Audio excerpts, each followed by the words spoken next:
So I come from a family of musicians. Like my dad was a guitar player, singer most of his life when we lived back at home in Iraq, most of my uncles, they were all into music, and our house was always full of music, and they were constantly practicing. So I grew up very young around art and a lot of artists. So during the middle school, I started drawing a lot, and then obviously the inspiration that comes from the art family. I'm a visual artist, so I took a different path, not in the music, but I love music and I'm very passionate about music, and so it kind of works together. Yes, I did get that from my family, yeah, in a way. Yeah. Most of my work, it's figurative. I do a lot of like a contemporary figurative paintings.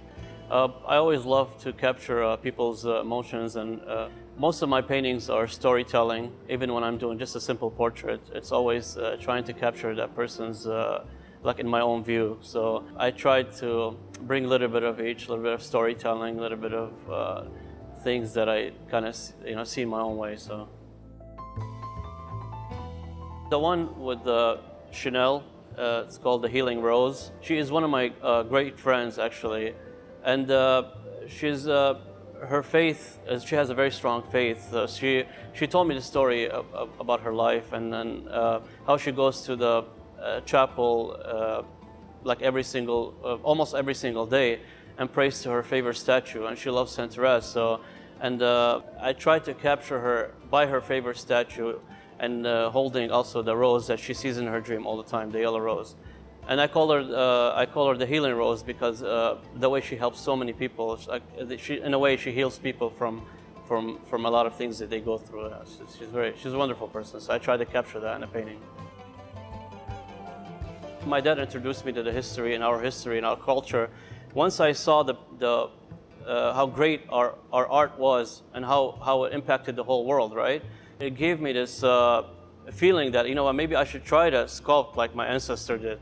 So that kind of brought love into my into my heart, like towards sculpture. I was mostly drawing, so I started doing a lot of clay sculpture, and I started doing a lot of replicas of our ancient history, right? So and I became obsessed with that because I said to myself, okay, like I can't believe that thousands of years ago these artists were able to accomplish such a high art, and at that time where there was limited tools and things like that, right? Obviously, when I went to school, I became a better sculptor. I enhanced my skills, and then my first big break was at Ishtar restaurant. That was my big break. So all my strength of all these years of studying all these sculptures and the style and the color was kind of put into that place, So it was kind of like a miniature museum of my ancestors and my culture. So when people come into that place and have a meal, they could look around and kind of feel like they're surrounded by their history, by their people, So that was a big break that I got from that place, and so the inspiration comes from my history, from my background. My mind is so full of so much. Like sometimes I say to myself, like I wish I could live longer than 200 years to be able to accomplish everything that's in my head, but unfortunately that's not the case. So yes, I have so much up here that's not going to be enough in my lifetime. So don't worry, like there will be a lot coming. So it's never done.